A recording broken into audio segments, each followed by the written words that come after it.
سلام. این نقش و نگارهای زیبا که روی این دیوار مشاهده می‌کنید با بتونه و رنگ درست شده و از هیچ قالب و یا شابلون خاصی استفاده نشده و کاغذ دیواری هم نیست. اگه میخواید یاد بگیرید چگونه با یک کمچه ساده این طرح‌ها رو روی دیوار یا هر سطح دیگه‌ای به وجود بیارید، این ویدیو رو تا انتها تماشا کنید. دیواری که ملاحظه میکنید باید آماده بکنیم برای رنگ‌آمیزی و قصد داریم که این دیوار رو به شکل زیبایی رنگ‌آمیزی بکنیم و از این حالت در بیاریم. اما این دیوار ما یه مشکل داره. همینطور که میبینید پلاستر این دیوار در حال ریختن هست و کیفیت بسیار نامطلوبی داره. لذا ما ناچاریم این پلاستر رو با وسایل دم دستی پاک بکنیم، جدا بکنیم از دیوار، بکنیم و پلاستر جدید رو جایگزین اون بکنیم.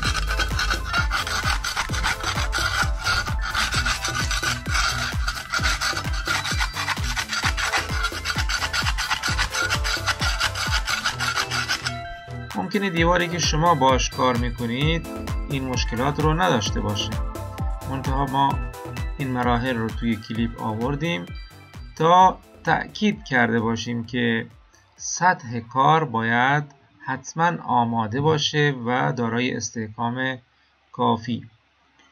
خب پلاستر کنده شد، دیوارم با آب شستیم تا گرد و خاکش هم پاک بشه، اما هنوز مشکل ناصافی دیوار پابرجاست.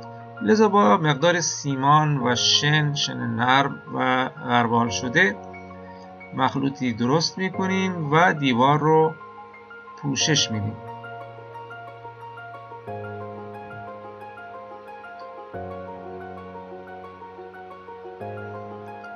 خب سیمانمون آماده است و دیوار رو از نو پلاستر میکنیم. زیاد اصراری هم به صاف بودنش نداریم، فقط به اندازه‌ای که بتونیم روی اون بتونه بزنیم و کارمون رو پیش ببریم. خب من با شمشاد زاویه ها رو هم درست میکنم و جایی که نیاز هست رو با سیمان پلاستر میکنم. خب دیوارمون آماده شد، پلاسترمون خشک شده و آماده شروع رنگ‌آمیزی هستیم. این هم دیواری که قبلا رنگ کرده بودیم و حالا نوبت به این دیوار رسیده. بتونه نقاشی و آب ما نیاز داریم تا بتونمون رو آماده بکنیم. این پودر بچه‌ها فقط با آب مخلوط میشه و نیازی به رنگ و یا روغن الیف نداره، با مل فرق میکنه. مل بتونه نیست، این بتونه آماده هست، بتونه نقاشی هست که فقط با آب مخلوط میکنیم و آماده استفاده میشه.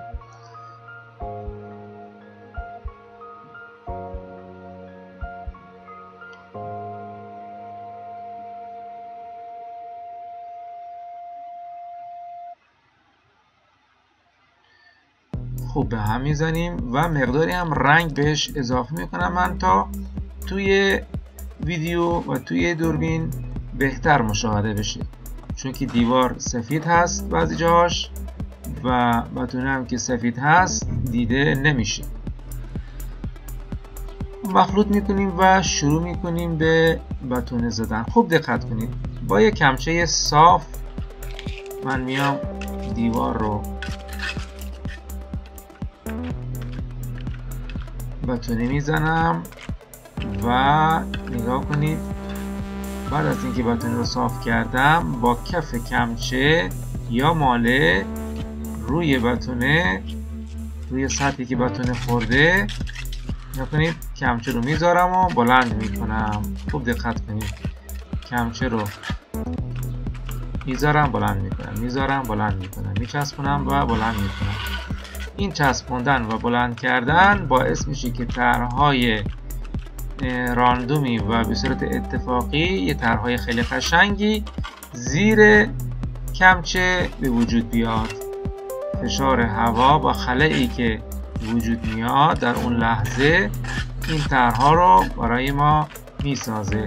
هرچه ضخامت بتونمون بیشتر باشه طرح‌ها درشتر میشن و هرچی که ضخامت بتونه‌ای که کار کردیم کمتر باشه طرح‌ها ریزتر و کوچکتر میشن و فاصله هاشون هم بیشتر میشه.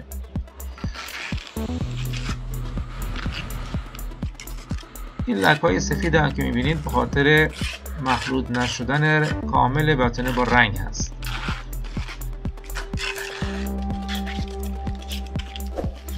صدرها آغشته به بتونه میکنیم و با کمچه طرح میزنیم. باز تاکید میکنم کف کمچه صاف هست و هیچ برجستگی و الگویی نداره. شما حتی میتونید با کف دستتون هم این کار رو انجام بدید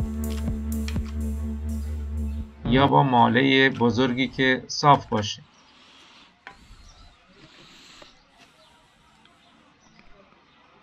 دقت کنید طرح‌ها و نقش و نگارها رو میتونید همین الان مشاهده بکنید.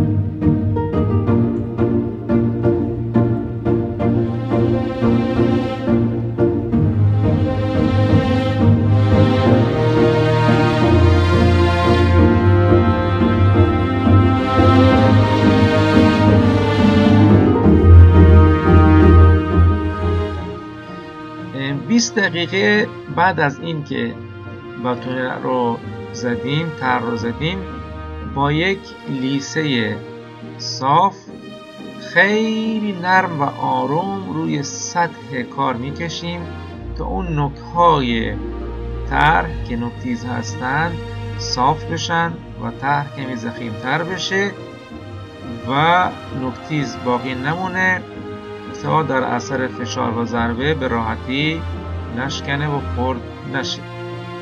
خیلی آروم و خیلی نرم این کار رو انجام میدیم. حتما باید 20 دقیقه بگذره تا بتونه شکل خودش رو گرفته باشه و با کوچکترین ضربه و تماسی از بین نره و نقش و نگارها محو نشن. فقط اون نوک‌های بلندش که هنوز خشک نشده با این کار صاف میشن. خب نوبت به درست کردن قالب میرسه. من یک قالب 6 ضلعی درست کردم، 6 ضلعی منتظم، تا این که به صورت لانه زنبوری در بیارم.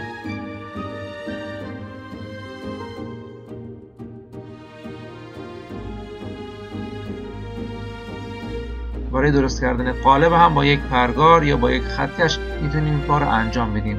وقتی قالب رو ساختیم دیگه نیاز به چسب و خطکش و متر نداریم. درست کردن قالب 6 ضلعی هم بسیار راحت هست. ما به اندازه شعاعمون، به اندازه شعاع دایره روی قطر دایره، روی ضلع دایره ببخشید، خط میکشیم و دقیقاً 6 خط مساوی میتونیم رسم بکنیم. الان دایره من 25 سانت بود، لذا 12.5 گرفتم تا این قالب درست بشه. خب قالب رو میذارم روی دیوار. الان 1 ساعت از بتونه کاری گذشته و بتونه شکل خودش رو گرفته، اما هنوز نرم هست و راحت با پیچ‌گوشتی جدا میشه. من قالب رو میذارم و اطرافش رو با پیچ‌گوشتی یا هر وسیله دیگه‌ای خالی میکنیم. خب ادامه کار رو انجام میدیم. با کف کمچه طرح‌ها رو میزنیم و با قالبمون قالب‌ها رو ترسیم میکنیم. خب اینجا که خاکستری میبینید دلیلش این هست که من رنگ سیاه رو با بتونه مخلوط کردم. قسمت‌های بالا نیاز به اون لیسه بعدی هم نداره چون که در دسترس نیست. اما یک سنباده بسیار بسیار نرم و خیلی آروم باید روی دیوار بکشیم تا قسمت‌های نوک‌تیزش از بین بره. خب نوبت به رنگ‌آمیزی میرسه. رنگ پلاستیک سیاه، پایه آب توی ظرف میریزیم و با آب رقیق میکنیم. این رنگ تمام پلاستیک هست و پایش هم آب هست. استفاده از رنگ پایه آب باعث میشه که زودتر خشک بشه و سریعتر کارمون پیش بره و بتونیم خیلی راحت اونو رقیق بکنیم. بوی بدی هم که نداره و استحکام لازم رو هم داره. خب با آب اونو رقیق میکنیم و دیوار رو رنگ میزنیم. تم ما رنگ سیاه با برجستگی های روشن هست.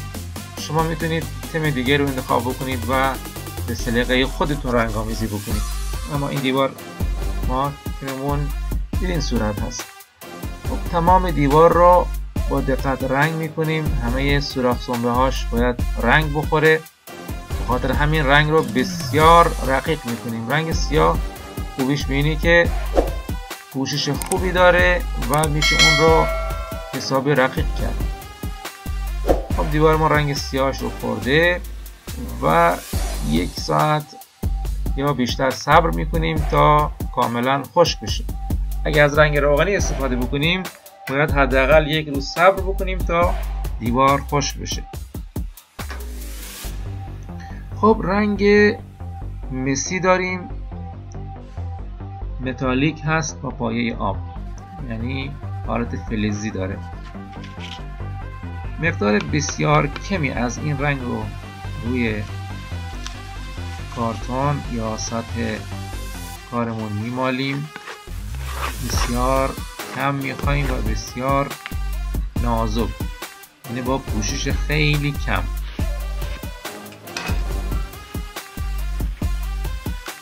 باز میایم روی کارتون اینو میکشیم تا پوشش اون خیلی خیلی کم باشه. داخل شش زیلی ها رو رنگ میکنیم. تو هر شش زیلی یک لکه‌ای از رنگ مسی به وجود میاریم. رنگ آمیزی سلیقه‌ای هست و شما میتونید از طرح‌های دیگه، رنگ‌های دیگه و به سلیقه خودتون و خلاقیت خودتون از رنگ‌های مختلف استفاده بکنید. جاهایی که رنگ غلیظ می‌خوره نیاز به اصلاح خواهد داشت و ما بعداً میتونیم اون اصلاح بکنیم. مشاهده میکنیم که بعضی جاها رنگ مسی خیلی غلیظ خورده به دیوار. حالا نوبت میرسه به رنگ اصلی که رنگ سفید یا خاکستری روشن هست. این رنگ هم پلاستیک هست و بسیار خشک میزنیم، یعنی برسمون باید خیلی خیلی خشک باشه و پوشش دیگیش بسیار کم باشه.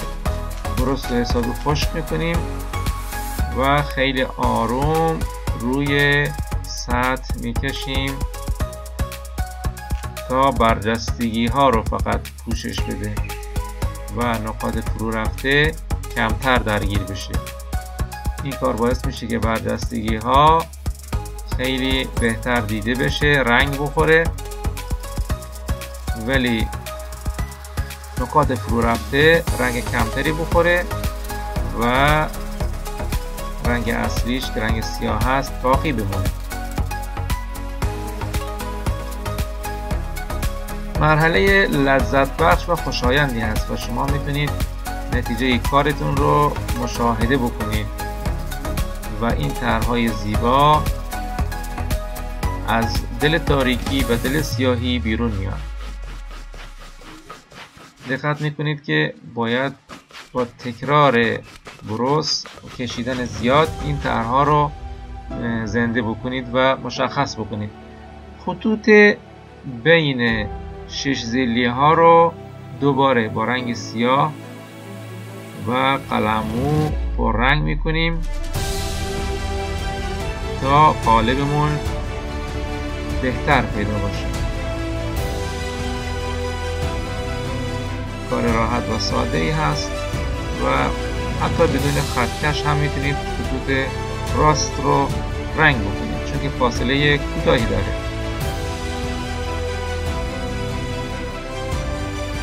خوبی رنگ پلاستیک این هست که شما میتونید فوری اون رو اصلاح بکنید و خیلی سریع خشک میشه.